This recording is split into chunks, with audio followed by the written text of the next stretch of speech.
Hello दोस्तों, नमस्कार।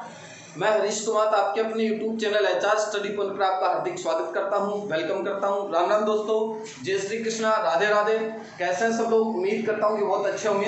दोस्तों, आपके जो प्रीवियस वीडियो के जो तंत्र थे, देखो सीरियल वाइज ये सारे के सारे वीडियो आपके सामने आ रहे हैं, अपलोड किए जा रहे हैं। सबसे पहले अपन ने पढ़ा था पाचन तंत्र, फिर श्वसन तंत्र, अंतःस्रावी तंत्र, तंत्रिका तंत्र, उत्सर्जन तंत्र। इसके अलावा अपन पढ़ चुके हैं अपना तंत्रिका तंत्र। और आज मैं आपके सामने लेकर के आ रहा हूं दोस्तों आपकी जिंदगी का सबसे इंपॉर्टेंट टॉपिक, और वो आपका जनन तंत्र, रिप्रोडक्टिव सिस्टम। चाहे कॉम्पिटिटिव एग्जाम की दृष्टि से देख लो और चाहे ह्यूमन बॉडी के स्वास्थ्य की देखभाल के लिए देख लो, ये तंत्र आप लोगों के लिए काफी अच्छा कारगर साबित होने वाला है। कॉम्पिटिटिव एग्जाम में भी यहाँ से बहुत अच्छे अच्छे क्वेश्चन डाले जाते हैं। तो लेकर के चले आज अपन अपने इस सिस्टम को, जनन तंत्र को, रिप्रोडक्टिव सिस्टम को। दोस्तों, आपको ऑलरेडी पता है कि बहुत सारे ऑर्गन्स आपस में मिलकर के सिस्टम का निर्माण करते हैं, तंत्र का निर्माण करते हैं। जैसा कि अपन पूर्व में जान चुके हैं कि अपने शरीर की सबसे छोटी जो मूलभूत इकाई, संरचनात्मक या कार्यात्मक जो इकाई होती है, उसको अपन कोशिका के नाम से जानते हैं। कोशिकाओं से ऊतक बनते हैं, ऊतकों से अंग बनते हैं, और अंग से तंत्रों का निर्माण होता है। बहुत सारे ऑर्गन्स आपस मिलकर के अपने जैसे ह्यूमन मनुष्य शरीर का निर्माण करते हैं, बॉडी का निर्माण करते हैं। तो उन्हीं के संदर्भ में आपका सेकंड लास्ट जो तंत्र बचा हुआ है वो है रिप्रोडक्टिव सिस्टम। और लास्ट जो तंत्र अपन पढ़ेंगे वो पढ़ेंगे दोस्तों स्केलेटन सिस्टम, कंकाल तंत्र। तो जनन तंत्र की अपन बात करें तो सबसे पहले मैं आपको जनन की डेफिनेशन बताता हूँ कि रियल में रिप्रोडक्शन क्या है, जनन क्या होता है। रिप्रोडक्शन, तो दोस्तों आज तक आपने हमेशा ऐसा देखा होगा कि इस दुनिया में प्रत्येक जो जीव है वो अपने समान ही संतति पैदा करता है। जैसे मनुष्य के मनुष्य जैसे बच्चा पैदा होता है, कबूतर के जैसा बच्चा पैदा होता है, घोड़ी के जैसा बच्चा पैदा होता है। कभी आपने बकरी के बंदर जैसा बच्चा पैदा होता देखा? कभी मनुष्य के आपने गाय जैसा बच्चा पैदा होता देखा? कभी नहीं देखा ना। तो इसका मतलब क्या है? बहुत सिंपल सी सटीक डेफिनेशन आप लोगों को मैं दे रहा हूँ कि इस प्राणी जगत में प्रत्येक जीव अपने समान संतति उत्पन्न करता है।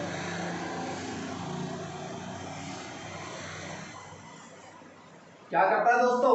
अपने समान संतति उत्पन्न करता है। और इस प्रोसेस को अपन किस नाम से जानते हैं प्यारे दोस्तों? जनन के नाम से जानते हैं। तो ध्यान से सुनेंगे मेरी बात को। इस प्राणी जगत में प्रत्येक जीव अपने ही समान संतति पैदा करता है, उत्पन्न करता है। इस प्रोसेस को जनन कहा जाता है। अब देखो अपन मेनली बात करेंगे दोस्तों ह्यूमन रिप्रोडक्टिव सिस्टम की, मनुष्य के जनन तंत्र की। बाकी जीवों के जनन तंत्र की चर्चा अपन यहाँ नहीं करेंगे क्योंकि अपना जो सिस्टम चल रहा है वो ह्यूमन सिस्टम चल रहा है। तो दोस्तों बहुत इंपॉर्टेंट बातें अपन लेकर के चलते हैं। देखो मनुष्य की बात करें तो मनुष्य एक लिंगी प्राणी होता है।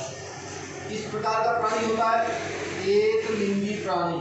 अब ये सर एक लिंगी का मतलब क्या है? तो दो टर्म आपके सामने आती है, एक लिंगी आता है, एक द्विलिंगी प्राणी आते हैं।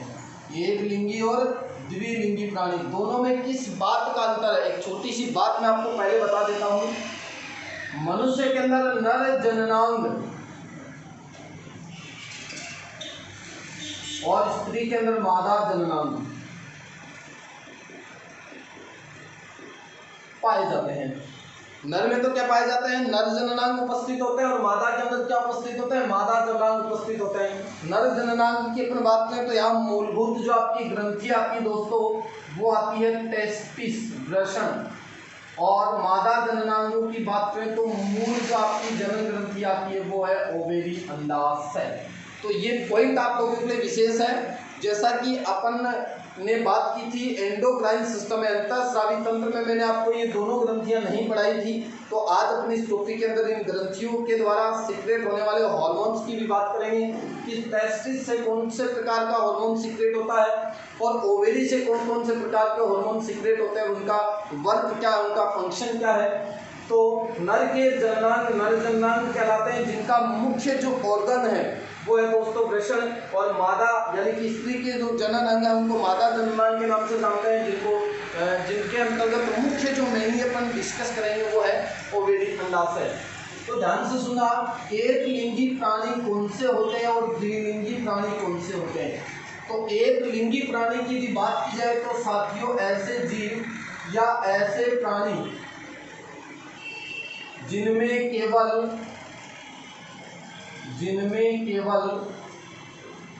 एक ही जनन अंग उपस्थित होता है, एक ही जनन अंग उपस्थित होता है, उन सारे जीवों को कौन से जीव कहा जाता है? लिंग के आधार पर वो जीव एक लिंगी कहलाते हैं। जैसे अपन बात करें मनुष्य की, तो नर के अंदर मेल रिप्रोडक्टिव सिस्टम होता है और मादा के अंदर, स्त्री के अंदर फीमेल रिप्रोडक्टिव सिस्टम होता है। अलग अलग ऑर्गन्स दोनों के अंदर पाए जाते हैं। तो ऐसे जीव या फिर वे प्राणी जिनमें केवल एक ही जनन अंग उपस्थित होता है उन्हें तो कहा जाता है एक लिंगी। और ऐसे प्राणी जिनमें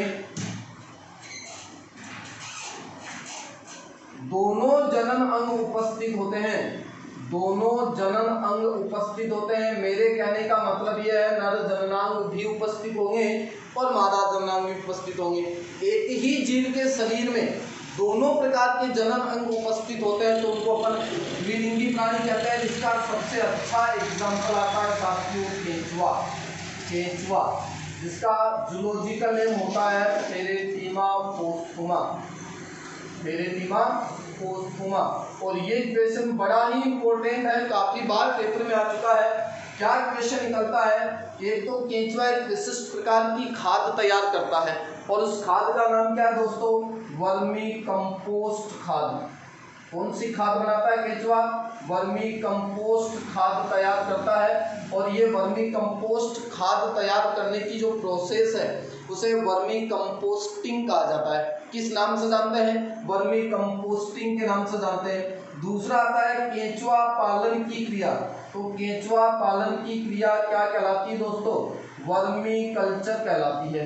केंचुआ पालन की क्रिया को किस नाम से जाना जाता है? वर्मी कल्चर के नाम से जानते हैं। तीसरा जो क्वेश्चन पुटअप हुआ था आपके एलडीसी के पेपर में, और वो क्वेश्चन क्या था? किसान का परम मित्र कौन है? तो वो भी दोस्तों आपका कौन है? केंचुआ है। तो ध्यान से सुनना मेरी बात को। ऐसे प्राणी जिनके शरीर पर, एक ही प्राणी के शरीर पर दोनों प्रकार के जनन अंग उपस्थित होते हैं उन्हें कहा जाता है द्विलिंगी प्राणी। और ऐसे प्राणी जिनमें एक जीव के शरीर पर एक ही प्रकार का जनन उपस्थित होगा, चाहे नर जननांग हो और चाहे मादा जननांग हो। नर के अंदर नर जननांग होंगे और मादा के अंदर मादा जननांग होंगे। तो जिन प्राणियों के शरीर में केवल एक ही जनन अंग उपस्थित होता है उन्हें एक लिंगी प्राणी कहा जाता है। जैसे मनुष्य की अपन बात करें, नर में नर जननांग होते हैं, मादा में मादा जननांग होते हैं। लेकिन यदि एक ही प्राणी के शरीर में दोनों प्रकार के जनन अंग उपस्थित होते हैं तो उसे द्विलिंगी प्राणी के नाम से जाना जाता है। तो दोस्तों ये था आपका एक लिंगी और द्विलिंगी के अंदर। तो आपको ये बातें विशेष अच्छी तरीके से याद रखनी। कुछ केंचुए के जो क्वेश्चन, हालांकि क्वेश्चन आपको और ज्यादा क्लियर करवाए जाएंगे जब अपन पालन की प्रोसेस पढ़ेंगे, रेशम कीट पालन पढ़ेंगे, केंचुआ पालन पढ़ेंगे, मधुमक्खी पालन पढ़ेंगे, मत्स्य पालन पढ़ेंगे, झींगा पालन पढ़ेंगे, तब के टॉपिक के अंतर्गत इसको देखा जाएगा। तो केंचुए का जो जूलॉजिकल नेम है वो है फेरेटिमा पोस्थुमा और वर्मी कंपोस्ट खाद तैयार करता है। और इस वर्मी कंपोस्ट खाद बनाने की क्रिया को वर्मी कंपोस्टिंग के नाम से जानते हैं। केंचुआ पालन की क्रिया वर्मी कल्चर कहलाती है। और किसान का परम मित्र कौन होता है दोस्तों? केंचुआ होता है। नेक्स्ट देखो अपन बात करते हैं। तो एक जीव क्या कर रहा है? अपने समान संतति पैदा कर रहा है। उस अपने समान संतति उत्पन्न करने की प्रोसेस को अपन रिप्रोडक्शन, जनन के नाम से जानते हैं। ये आपको पता चल चुका है। अब मैं आपको लेकर के चलता हूं। देखो, मनुष्य एक लिंगी प्राणी तो हो गया, मतलब एक जीव के शरीर पर एक ही प्रकार का जनन अंग उपस्थित है। नर में नर जननांग उपस्थित होते हैं, नर में नर जननांग उपस्थित होते हैं और मादा में मादा जननांग उपस्थित होते हैं। तो सर हमें पता चल गया है कि मनुष्य एक लिंगी प्राणी किस प्रकार से होता है। अब देखो, एक लिंगी प्राणी तो है लेकिन मनुष्य के शरीर में लैंगिक द्विरूपता पाई जाती है। क्या पाई जाती है दोस्तों? लैंगिक द्विरूपता। अब लैंगिक द्विरूपता का मतलब क्या है? बाहरी जनन अंगों के आधार पर, याद रखना, बाहरी जनन अंगों के आधार पर नर और मादा को आसानी से पहचाना जा सकता है। बाहरी जननांगों के आधार पर नर व मादा को आसानी से पहचाना जा सकता है। इस क्रिया को, इस क्रम को लैंगिक द्विरूपता कहा जाता है। तो ये बात विशेष आपको याद रखनी है कि मनुष्य एकलिंगी प्राणी तो है, लेकिन एकलिंगी प्राणी होने के साथ साथ मनुष्य के अंदर क्या पाई जाती है, लैंगिक द्विरूपता पाई जाती है। बाहरी जनन अंगों के आधार पर अपन मेल और फीमेल को आसानी से पहचान सकते हैं। जब उसकी प्यूबर्टी एज आती है, ऑर्गन्स का जब विकास होने लगता है, जैसे कि महिलाओं के अंदर मतलब कि लड़कियों के अंदर मासिक चक्र का स्टार्ट हो जाना, इसके अलावा स्तन ग्रंथियों का विकास हो जाना, श्रोणी भाग का अधिक चौड़ा हो जाना, लड़कों की बात करें तो दाढ़ी मूंछ का आना, जो द्वितीय के जितने भी गौण लैंगिक लक्षण है वो प्रकट होने लगते हैं प्यूबर्टी एज में। बात करेंगे आगे प्यूबर्टी एज क्या होती है। तो लैंगिक द्विरूपता का मतलब क्या है, बाहरी जननांगों के आधार पर नर और मादा को आसानी से पहचाना जा सकता है। अब देखो अपन बात करते हैं नर के जो प्राथमिक जननांग होते हैं। बहुत इंपॉर्टेंट क्वेश्चन दे रहा हूँ, काफी बार एग्जाम में पूछा जा चुका है ये। नर के जो प्राथमिक जननांग होते हैं वो होते हैं दोस्तों वृषण, टेस्टिस। और इन वृषण के अंदर किनका निर्माण होता है, तो वृषण में बनते हैं शुक्राणु। किनका निर्माण होगा, शुक्राणुओं का निर्माण होता है। कहाँ होता है, टेस्टिस में होता है। किस प्रकार से होता है, कौन सी प्रकार की कोशिकाओं के द्वारा स्पर्म बनते हैं, वो अपन नेक्स्ट पॉइंट पे बात करेंगे। अभी आपको ये विशेष बातें याद रखनी है। तो नर के जो प्राथमिक जननांग वो टेस्टिस होते हैं, और इन टेस्टिस के अंदर शुक्राणुओं का निर्माण होता है। कौन सी क्रिया के द्वारा, शुक्र जनन की क्रिया के द्वारा। शुक्र जनन की क्रिया के द्वारा। तो याद रखना साथियों, शुक्राणु निर्माण की क्रिया क्या कहलाती है, शुक्र जनन कहलाती है। शुक्राणु निर्माण की क्रिया को किस नाम से जानते हैं, शुक्र जनन के नाम से जानते हैं। और शुक्र जनन की प्रोसेस कहाँ संपन्न होती है, टेस्टिस में संपन्न होती है, वृषण में संपन्न होती है। फिर बात करें तो मादा के जो प्राथमिक जननांग होते हैं, मादा के प्राथमिक जननांग कौन होते हैं, तो साथियों अभी अपन बात की है मादा के प्राथमिक जननांग होते हैं अंडाशय। कौन होते हैं दोस्तों, अंडाशय।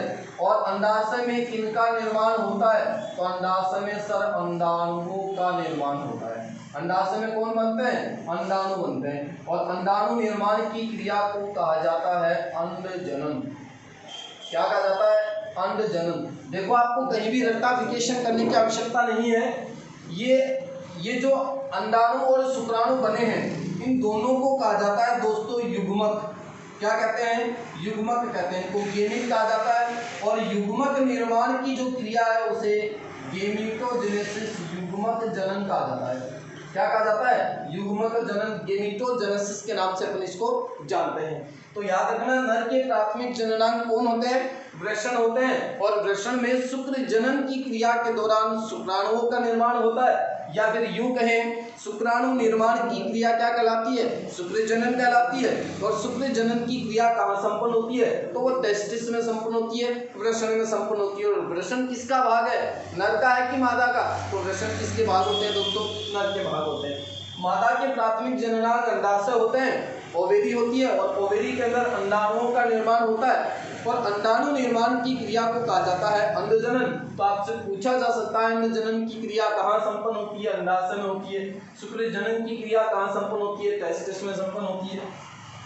देखो युग्मक दो प्रकार के हो चुके हैं, एक है दोस्तों शुक्राणु और दूसरा है अंडाणु।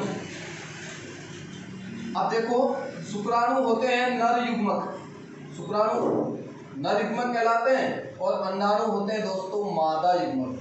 मादा युग्मक कौन होते हैं, अंडाणु होते हैं। और अंडाणु किस में बने, अंडाशय में बने। नर युग्मक कौन है, शुक्राणु में सर। और शुक्राणु कहाँ बनते हैं, टेस्टिस में बनते हैं। विशेष दो इंपॉर्टेंट क्वेश्चन आपको बताता हूँ। मानव शरीर की सबसे बड़ी कोशिका, मानव शरीर की सबसे बड़ी कोशिका, तो साथियों याद रखना द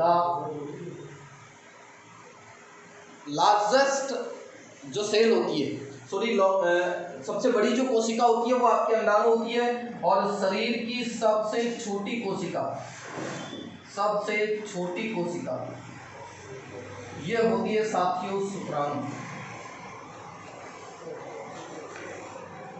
तो आपको याद रखना है, शरीर की सबसे बड़ी जो कोशिका है वो अंडाणु होती है, शरीर की सबसे छोटी जो कोशिका होती है वो शुक्राणु होती है, और मानव शरीर की सबसे लंबी कोशिका यदि आपसे कभी पूछ ली जाए, सबसे लंबी कोशिका, तो वो आपको याद रखना है दोस्तों, तंत्रिका कोशिका।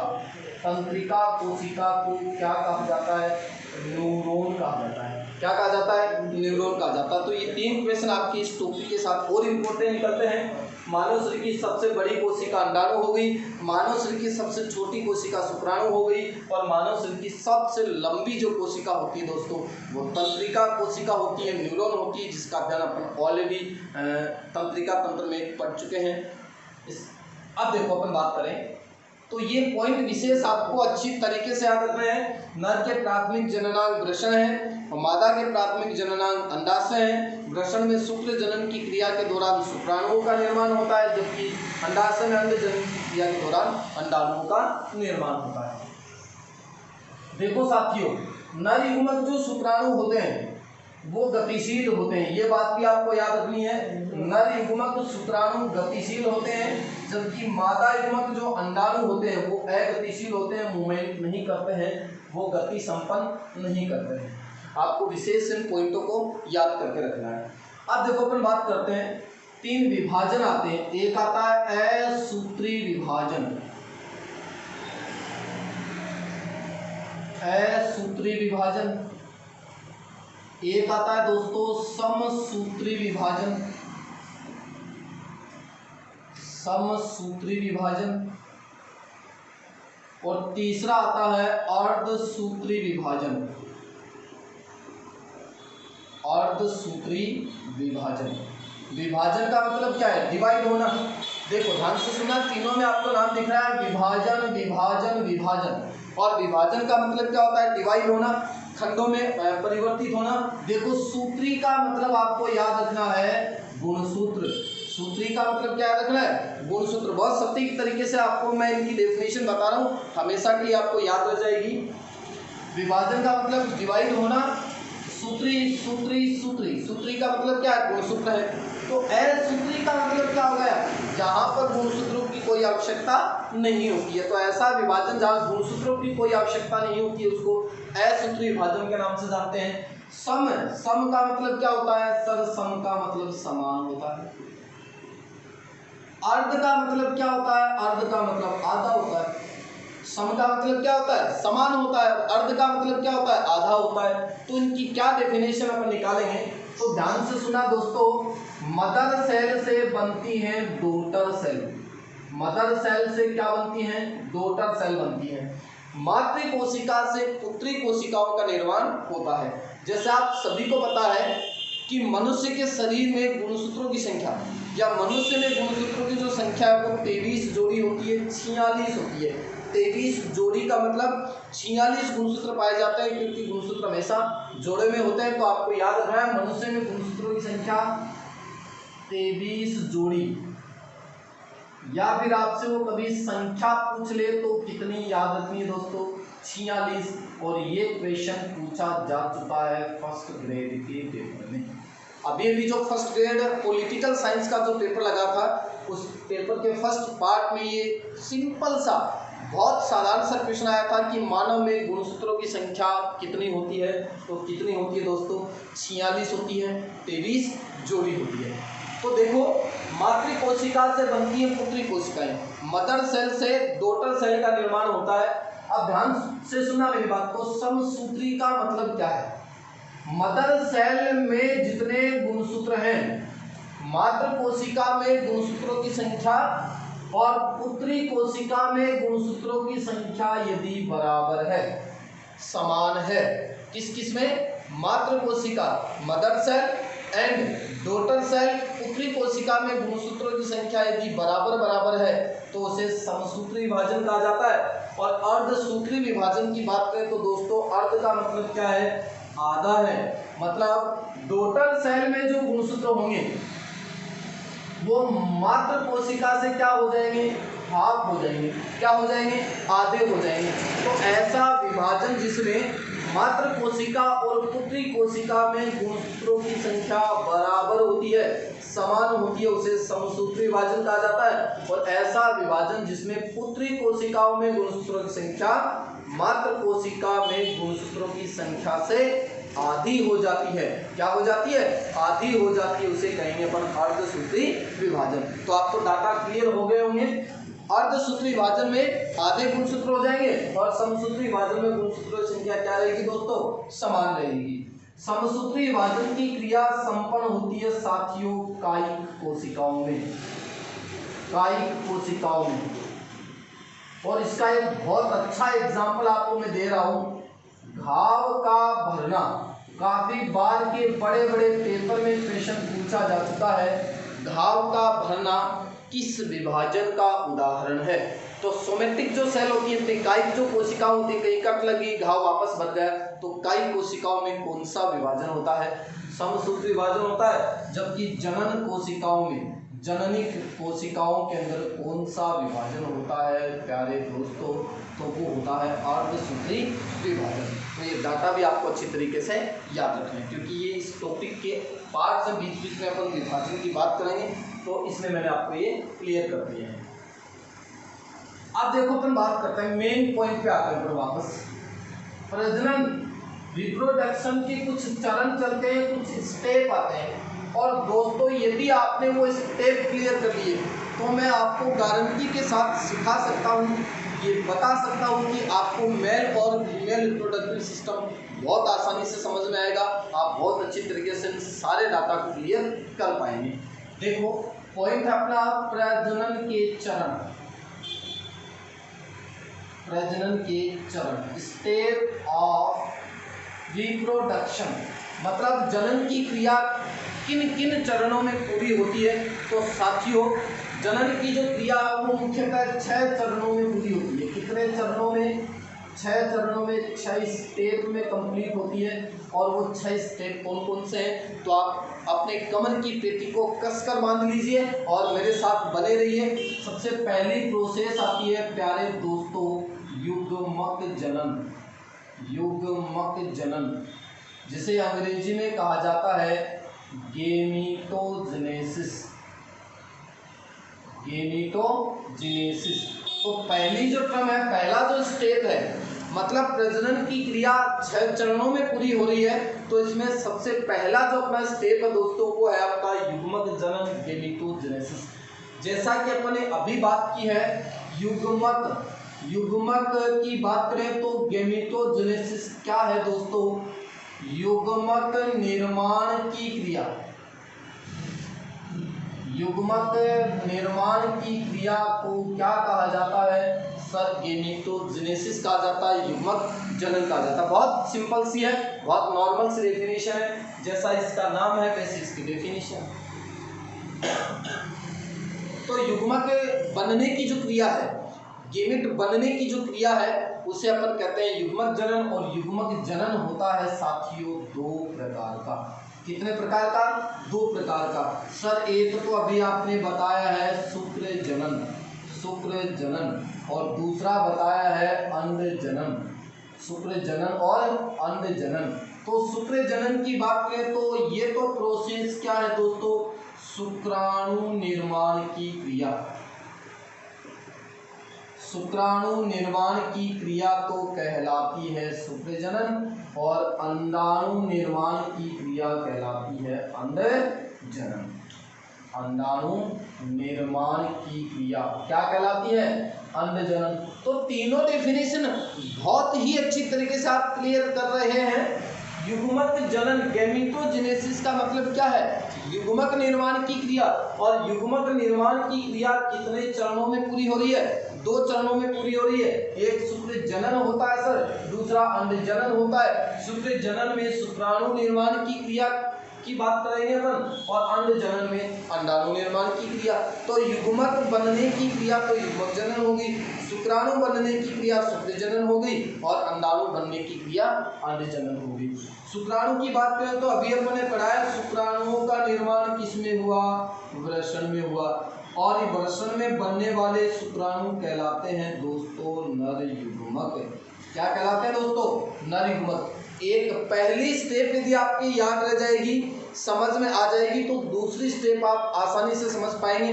ये मैं आपको चैलेंज करता हूँ, गारंटी के साथ आप इसको समझ पाएंगे। तो आप बहुत धीरे धीरे मैं आप लोगों को समझा रहा हूँ, आप उनको माइंड में डालते जाना।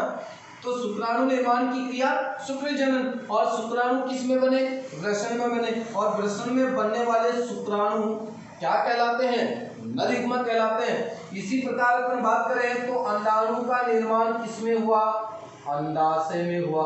किसमें हुआ दोस्तों, अंडाशय में, और अंडाशय में बनने वाले अंडाणु क्या कहलाते हैं, मादा युग्मक कहलाते हैं, फीमेल गेमिट कहलाते हैं। ये मेल गेमिट हो गए, ये फीमेल गेमिट हो गए। तो गेमिट फॉर्मेशन की जो प्रोसेस है, युग्मक निर्माण की जो क्रिया है, उसको अपन युग्मक जनन कह रहे हैं। मैं बार बार इसलिए रिपीट कर रहा हूँ क्योंकि आपको ये स्टेप तभी, ये स्टेप जब क्लियर होगी तो ये आप नेक्स्ट स्टेप को समझ पाएंगे, अन्यथा आप उसको कवर अप नहीं कर पाएंगे। तो युग्मक बनने की जो क्रिया उसको गैमेटोजेनेसिस, युग्मक जनन कहा जाता है। युग्मक जनन की क्रिया दो प्रकार से संपन्न होती है, शुक्रजनन, अंडजनन। शुक्रजनन का मतलब शुक्राणु निर्माण की क्रिया, अंडजनन का मतलब अंडाणु निर्माण की क्रिया। शुक्राणु का निर्माण किसमें होता है, वृषण में, और शुक्राणु को क्या कहते हैं दोस्तों, नर युग्मक कहते हैं। अंडाणु निर्माण की क्रिया अंडजनन कहलाती है, और अंडाणु का निर्माण किसमें होता है, अंडाशय में होता है, और अंडाशय में बनने वाले जो अंडाणु होते हैं दोस्तों उन्हें मादा युग्मक के नाम से जाना जाता है। तो ये पहली आपकी प्रोसेस हो चुकी है युग्मक जनन।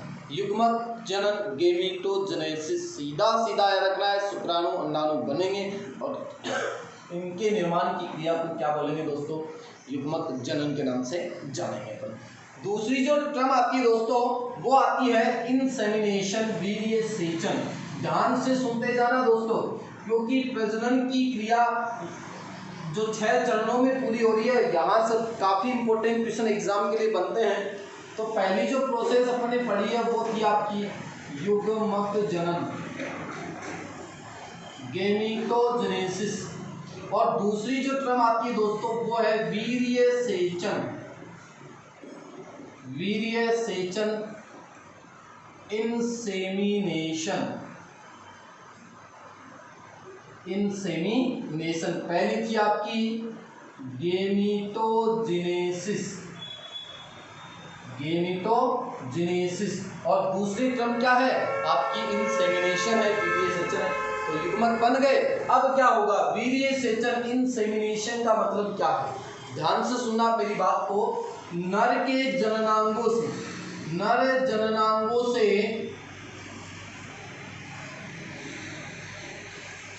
वीर्य सहित शुक्राणु, वीर्य सहित शुक्राणु मैथुन क्रिया के दौरान, कौन सी क्रिया के दौरान, मैथुन क्रिया के दौरान कहाँ तक पहुँचते हैं दोस्तों, अंडाणु तक पहुँचते हैं। कहाँ तक पहुँचते हैं, अंडाणु तक पहुँचते हैं। बहुत ही इंपॉर्टेंट पॉइंट है, आपको पॉइंट टू पॉइंट क्लियर करना है। तो नर जननांगों में क्या क्या बने, शुक्राणु बने, शुक्राणु बने, और साथ में और क्या बनता है, वीर्य बनता है। वीर्य कहाँ बनता है, इसका कितना % भाग कौन तैयार करता है, ये अपन मेल रिप्रोडक्टिव सिस्टम में अच्छे से क्लियर करेंगे। फिलहाल आपको मैं ये स्टेप पढ़ा रहा हूँ कि आपको अच्छे से क्लियर करनी है। तो नर जननांगों से वीर्य सहित शुक्राणु कौन सी क्रिया के द्वारा, मैथुन क्रिया के द्वारा अंडाणु तक पहुंचते हैं। इस प्रोसेस को कहा जाता है साथियों वीर्य सेचन या इंसेमिनेशन। तो पहली टर्म में अपने पढ़ा युग्मक बन गए, नर के अंदर नर युग्मक शुक्राणु बन गए, मादा के अंदर मादा युग्मक अंडाणु बन गए। और अब क्या होगा, नर में बनने वाले जो शुक्राणु हैं वो वीर्य के साथ मादा के अंडाणु तक पहुंचेंगे। इस प्रोसेस को किस नाम से जानते हैं, वीर्य सेचन, इंसेमिनेशन कहा जाता है। और इंसेमिनेशन की प्रोसेस जैसे ही संपन्न हो जाती है तब सबसे इम्पोर्टेंट जो आपकी टर्म है, जहाँ से पेपर में क्वेश्चन बहुत बार आ चुके हैं, निषेचन, फर्टिलाइजेशन, फर्टिलाइजेशन। बहुत इंपॉर्टेंट है दोस्तों ये फर्टिलाइजेशन, निषेचन क्रिया क्या होती है। तो अभी आपने पढ़ा कि नर जननांगों से वीर्य सहित शुक्राणु मैथुन क्रिया के द्वारा कहां तक पहुंचेंगे, अंडाणु तक पहुंचेंगे। मैं आपको पहले ही बता चुका हूं शुक्राणु गतिशील होते हैं जबकि अंडाणु अगतिशील होते हैं। तो निषेचन क्रिया क्या है दोस्तों, शुक्राणु और अंडाणु, शुक्राणु और अंडाणु का संयुग्मन मतलब इन दोनों के मिलने की जो प्रोसेस होती है उस प्रोसेस को निषेचन कहा जाता है। शुक्राणु जब अंडाणु के केंद्रक के शुक्राणु का केंद्रक जब अंडाणु के केंद्रक के साथ संयुग्मित हो जाएगा तो उस प्रोसेस को किस नाम से जाना जाता है, संयुग्मन के नाम से जानते हैं। और संयुग्मन की क्रिया जैसे संपन्न हो जाएगी तो ध्यान देना साथियों, आपसे बार बार क्वेश्चन एग्जाम में पूछा जाता है कि मानव में निषेचन क्रिया कहाँ संपन्न होती है, तो ये आपको याद रखना है, मादा की अंडवाहिनी ओविडक्ट या फिर आपको नाम मिल सकता है फैलोपियन ट्यूब। क्या नाम मिल सकता है, फैलोपियन ट्यूब नलिका को कहा जाता है। तो ध्यान से सुनेंगे इस बात को, काफी बार पेपर में क्वेश्चन पूछा जा चुका है कि मानव में निषेचन क्रिया कहाँ संपन्न होती है। तो याद रखना दोस्तों, नर में कभी भी निषेचन क्रिया संपन्न नहीं होती है, मादा की अंडवाहिनी फैलोपियन नलिका में, फैलोपियन ट्यूब में निषेचन की क्रिया संपन्न होती है। इस निषेचन की क्रिया की अपन बात करें तो सबसे पहले वैज्ञानिक न्यूपोर्ट ने, कौन से वैज्ञानिक ने, वैज्ञानिक न्यूपोर्ट ने सबसे पहले मेंढक में, किसमें, मेंढक में शुक्राणु और अंडाणु को मिलते हुए देखा था। सबसे पहले शुक्राणु और अंडाणु को मिलते हुए किस वैज्ञानिक ने देखा, न्यूपोर्ट ने देखा। किस में देखा, मेंढक में देखा। लेकिन याद रखना दोस्तों, ओ हर्टविग नामक वैज्ञानिक ने समुद्री अर्चिन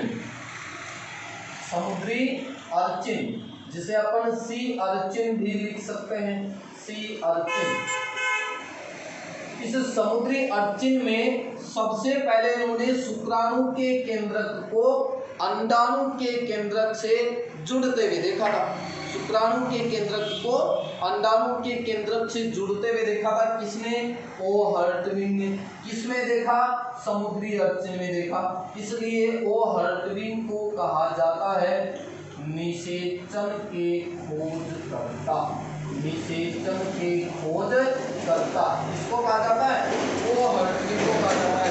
न्यूपोर्ट ने तो मेंढक में शुक्राणु और अंडाणु को मिलते हुए देखा था, लेकिन ओ हर्टविग ने समुद्री अर्चिन में क्या किया, शुक्राणु का केंद्रक अंडाणु के केंद्रक से संयुग्मित हो रहा था, इस प्रोसेस को देखा था किसने, वो हर्टविग ने। इसलिए वो हर्टविग को निषेचन की खोजकर्ता के नाम से जानते हैं। ये वेद की बात है, बात की बात है, बाद में कर लेंगे इनको।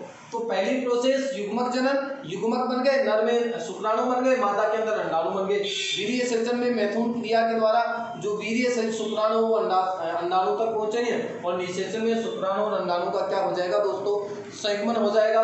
और शुक्राणु और अंडाणु के संयुग्मन की क्रिया को किस नाम से जाना जाता है, तो सर उसे निषेचन कहा जाता है। और निषेचन की क्रिया मनुष्य में कहाँ संपन्न होती है, मादा की अंडवाहिनी या फैलोपियन ट्यूब में संपन्न होती है। नेक्स्ट पॉइंट की बात करें तो चौथा जो स्टेप आता है दोस्तों वो है अंतरकोश, इम्प्लांटेशन।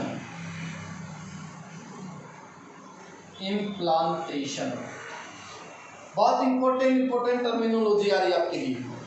अब अंतरकोश या इम्प्लांटेशन में क्या होगा, जैसे निषेचन की क्रिया संपन्न हो जाती है तो दोस्तों बनता है जाइगोट।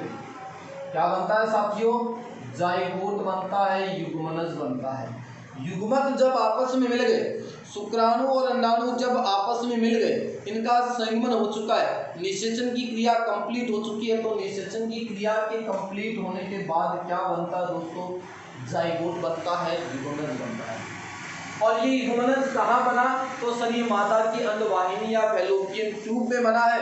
और यहाँ से इसको 7 दिन बाद, याद रखना, जैसे ही जाइगोट बना, जाइगोट बनने के 7 दिन बाद इस को मादा के गर्भाशय में रोपित कर दिया जाएगा। मादा के गर्भाशय में रोपित कर दिया जाएगा। इस प्रोसेस को कहा जाता है इम्प्लांटेशन। क्या कहा जाता है? इम्प्लांटेशन। तो आपको याद क्या रखना है? युग्मक जनन में युग्मक बन गए, वीर्य सेचन में जो शुक्राणु वो अंडाणु तक पहुंच गए, और निषेचन के अंदर शुक्राणु और अंडाणु दोनों का क्या हो गया? मिलन हो गया। और अंतरकोश इम्प्लांटेशन में क्या हो गया? जो जाइगोट बना है दोस्तों, वो माँ की गर्भाशय की जो दीवार है उसके अंदर रोपित हो जाता है। इस प्रोसेस को इम्प्लांटेशन के नाम से जाना जाता है। दोस्तों काफी अच्छे पॉइंट हैं, आपको अच्छी तरीके से इनको याद रखना है। तो पहली प्रोसेस आपकी युग्मक जनन थी, दूसरी वीर्य सेचन है, तीसरी प्रोसेस थी दोस्तों आपकी निषेचन। निषेचन जिसे अपन ने नाम दिया फर्टिलाइजेशन। फर्टिलाइजेशन। चौथी प्रोसेस थी दोस्तों आपकी अंतरकोश। अंतरकोश जिसे अपन ने नाम दिया इम्प्लांटेशन। इम्प्लांटेशन। ये तो चारों स्टेप मैं उम्मीद करता हूँ कि बहुत अच्छी तरीके से आप क्लियर कर पाए। और जैसे ही पूरी 6 स्टेप कंप्लीट हो जाएंगे तो एक बार अपन उनको वापस रिवाइज करेंगे। नेक्स्ट जो स्टेप आती है दोस्तों आपकी, वो आती है अगली 5वीं स्टेप, गर्भावधि। गर्भावधि, गेस्टेशन। अब देखो गर्भावधि क्या है। अभी मैंने आपको बताया कि जो जाइगोट बना था वो माँ के गर्भ के अंदर रोपित हो चुका है, इम्प्लांटेशन की प्रोसेस संपन्न हो गई थी। तो गर्भावधि की बात करें तो माँ के गर्भ में किसका निर्माण होता है? सर शिशु का निर्माण होता है। किसका निर्माण होता है? शिशु का। और याद रखना दोस्तों, ये जो गर्भावधि काल मनुष्य में होता है, गर्भावधि काल की बात करें तो मनुष्य के अंदर कितने टाइम में बच्चे का पूर्ण निर्माण हो जाता है, एक शिशु का पूरा विकास हो जाता है, तो वो है दोस्तों 9 माह है, या फिर 270 से 280 दिन। 9 माह है या 270 से 280 दिन। अब देखो गर्भावधि गेस्टेशन की प्रोसेस के दौरान यहाँ सेल्स का निर्माण होना स्टार्ट हो जाएगा, उत्तक बनने स्टार्ट हो जाएंगे। इसके अलावा आपने नाम सुना होगा प्लेसेंटा का। प्लेसेंटा का, इसका भी निर्माण स्टार्ट हो जाता है। और प्लेसेंटा को कहा जाता है दोस्तों अपरा। अपरा या फिर इसे आवल के नाम से जानते हैं।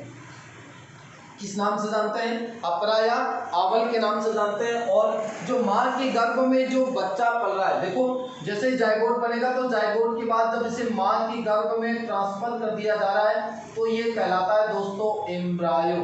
क्या कहलाता है? भ्रूण कहलाता है। ये 7 दिन बाद जब जाइगोट को माँ के गर्भ में ट्रांसफर कर दिया जाएगा तो इसके बाद ये जाइगोट नहीं कहलाएगा, ये एम्ब्रायो कहलाता है। और इस एम्ब्रायो का अध्ययन विज्ञान की जिस शाखा में किया जाता है उससे एम्ब्रायोलॉजी के नाम से जानते हैं, भ्रूणिकी के नाम से जाना जाता है। तो याद रखना, भ्रूण का अध्ययन विज्ञान की कौन सी शाखा में किया जाता है? एम्ब्रियोलॉजी में किया जाता है, भ्रूणिकी में किया जाता है। अब देखो प्लेसेंटा का निर्माण अपरा या आवल जिसको अपन नाम दे रहे हैं, इसका निर्माण हो गया। ये क्या काम संपन्न करता है? तो दोस्तों आपको याद रखना है, माँ और माँ के गर्भ एवं गर्भस्थ शिशु के बीच, गर्भस्थ शिशु के बीच जो क्रियात्मक संबंध स्थापित होता है, किसके बीच में? माँ के गर्भ और माँ के गर्भ में जो बच्चा पल रहा है उन दोनों के बीच में क्रियात्मक संबंध स्थापित होता है, जिसको अपन अपरा, प्लेसेंटा या आवल के नाम से जानते हैं। और एक गर्भस्थ शिशु की समस्त आवश्यकताओं की पूर्ति किसके द्वारा संपन्न होती है? तो प्लेसेंटा के माध्यम से संपन्न होती है। तो पहली टर्म थी आपकी युग्मक जनन, दूसरी थी आपकी वीर्य सेचन, तीसरी निषेचन, चौथी अंतरकोश और 5वीं थी दोस्तों गर्भावधि। और लास्ट प्रोसेस आती है साथियों प्रसव, पार्चुरेशन। प्रसव क्या है? याद रखना दोस्तों, जन्म नलिका के द्वारा, जन्म नलिका के द्वारा, बर्थ केनाल के द्वारा बच्चे का बाहर आना, मतलब शिशु जन्म की क्रिया को क्या कहा जाता है?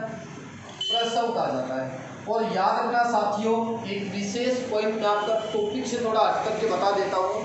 ये प्रसव क्रिया, प्रसव पीड़ा इस दुनिया की सबसे खतरनाक, सबसे महान पीड़ा मानी गई है। एक आदमी को यदि चाकू से, तलवार से काटा जाए तो भी उसको उतना दर्द सहन नहीं होता है जितना दर्द कौन सहन करती है? एक माँ जब अपने बच्चे को जन्म देती है तो वो सहन करती है। मैं आपको एक विशेष बात बता देता हूँ, साइंस ये मानता है कि यदि इंसान को 9 डेसिबल तक का दर्द दे दिया जाए, इंसान को 9 डेसिबल तक का दर्द दे दिया जाए तो वो उसको सहन कर सकता है, लेकिन 9 डेसिबल से ज़्यादा इंसान दर्द सहन नहीं कर पाएगा, उसकी डेथ हो जाएगी। लेकिन बड़े संयोग की बात है कि माँ जब अपने बच्चे को जन्म देती है, माँ जब अपने बच्चे को जन्म देती है तो दोस्तों 12 से 13 डेसिबल तक का दर्द सहन करती है। वो माँ है साथियों। और माँ बाप के साथ कभी भी आपको गलत व्यवहार नहीं करना है, क्योंकि उन 2 आदमियों की वजह से आज अपन इस दुनिया में हैं। वो नहीं होते तो शायद अपना भी कोई अस्तित्व नहीं होता। तो इस दुनिया में अपने जो सबसे बड़े गुरु हैं, सबसे बड़े जो अपने ईश्वर हैं, वो अपने मम्मी पापा हैं। तो साथियों, उनकी आपको कद्र करनी है, उनका आपको सम्मान करना है, क्योंकि एक दिन तो ये अपने में भी आने वाला है। तो आपको इस बात का विशेष ध्यान रखना है। तो प्रसव क्रिया क्या है? पार्चुरेशन की प्रोसेस क्या कहलाती है? शिशु जब माँ के गर्भ से बाहर आता है, बर्थ कैनाल के जरिए जब बच्चे का जन्म होता है तो शिशु जन्म की क्रिया को क्या कहा जाता है? प्रसव कहा जाता है। और बच्चे का जन्म किस नलिका के माध्यम से होता है? बर्थ कैनाल के माध्यम से होता है। और जिस दिन बच्चा माँ के इस बर्थ कैनाल से बाहर आता है दोस्तों, उस दिन को आप कौन सा दिन मनाते हो? बर्थडे मनाते हो, जन्मदिन मनाते हो? कौन सा दिन मनाते हो? बर्थडे मनाते हो, जन्मदिन मनाते हो? तो ये विशेष बातें दोस्तों आप लोगों को अच्छी तरीके से याद रखनी है। इस टॉपिक के अंतर्गत अपन बहुत सारी बातें पढ़ेंगे। मनुष्य के जन्म स्वास्थ्य के लिए कौन कौन सी चीज़ें अपने लिए जरूरी है, किस किस प्रकार से जन्म स्वास्थ्य की देखभाल करनी जरूरी है अपन लोगों के लिए, ये सारी की सारी टर्मिनोलॉजी में इस टॉपिक के अंदर लेकर के आ रहा हूँ आप लोगों के लिए। तो एक बार अपन वापस मोटी मोटी बातों को रिपीट कर लेते हैं। प्रजनन की क्रिया के 6 मुख्य चरण मैंने आपको बताए हैं: युग्मक जनन, वीर्य सेचन, निषेचन, अंतःकोण, गर्भावधि और प्रसव क्रिया। मतलब एक माँ के गर्भ में बच्चा किस प्रकार से बनता है, 0 से लेकर के लास्ट तक बच्चा जब बन चुका उस तक की प्रोसेस पढ़ रहे हैं। तो युग्मक जनन की बात करें तो युग्मक बनेंगे, नर के अंदर शुक्राणु बनेंगे, मादा के अंदर अंडाणु बनेंगे। ये प्रोसेस तो आपकी हो गई युग्मक जनन। उसके बाद आता है वीर्य सेचन, इंसेमिनेशन। तो मैथुन क्रिया के माध्यम से, मैथुन क्रिया के दौरान नर के जनन अंगों से निकलने वाले जो शुक्राणु वीर्य के सहायता से वो अंडाणु तक पहुंचते हैं। इस क्रिया को वीर्य सेचन, इंसेमिनेशन कहा जाता है। और फिर पॉइंट आता है आपका निषेचन। तो शुक्राणु और अंडाणु, नर युग्मक शुक्राणु और मादा युग्मक अंडाणु जब आपस में मिलते हैं, इनके केंद्रक एक दूसरे से संयुक्त हो जाते हैं, तो इस प्रोसेस को निषेचन कहा जाता है। निषेचन की क्रिया के बाद जाइगोट बनेगा और जाइगोट को 7 दिन के बाद माँ के गर्भ में ट्रांसफर कर दिया जाएगा। इस प्रोसेस को अंतःकोश इम्प्लांटेशन कहा जाता है। और जैसे इम्प्लांटेशन की प्रोसेस पूरी हो जाती है तो दोस्तों उसे अपन भ्रूण एम्ब्रायो के नाम से जानते हैं। और इस एम्ब्रायो की जो अवधि होती है, मनुष्य के अंदर जो गर्भावधि जो काल होता है वो 270 से 280 दिन का या 9 महीने का होता है। बच्चे के अंदर और सेल्स का निर्माण होना, टिश्यू बनना, ऑर्गन्स बनना, धीरे धीरे बच्चे का विकास होना है, सारी की सारी प्रोसेस गर्भावधि के अंतर्गत संपन्न होती है। और जैसे ही 270 से 280 दिन की अवधि कंप्लीट होती है तो माँ अपने स्वस्थ बच्चे को जन्म देती है। और उस दिन माँ बहुत खुश होती है कि मैंने अपने बच्चे को सही तरीके से जन्म दे दिया है। तो दोस्तों ये था आपका रिप्रोडक्टिव सिस्टम के मेन जो पॉइंट थे, मेन फैक्ट के जो क्वेश्चन थे। आशा करता हूँ कि आप इन 6 चरणों को बहुत अच्छी तरीके से समझ पाए होंगे। और यदि आपको ये समझ में आ गया तो दोस्तों अभी आप लाइक का बटन दबा दीजिए, ताकि मुझे पता चले कि हाँ मेरे स्टूडेंट्स को ये सारी चीज़ें समझ में आई हैं। और यदि किसी भी प्रकार की त्रुटि आपको कहीं नज़र आ रही है तो दोस्तों आप कमेंट बॉक्स में कमेंट जरूर डालें और मुझे उनसे अवगत करवाएं, क्योंकि आप लोगों के माध्यम से, आप लोगों के जरिए हम लोग धीरे धीरे पायदान को छू रहे हैं। तो दोस्तों आप बने रहिए अपने साथी हरीश कुमार के साथ HR स्टडी पॉइंट पर, और मैं आप लोगों के साथ ऐसे ही प्यार भरा जो तरीका है, एक स्नेह का जो तरीका, उसके साथ में जुड़ा रहूँगा। Thank you all of you. जय हिंद, जय भारत।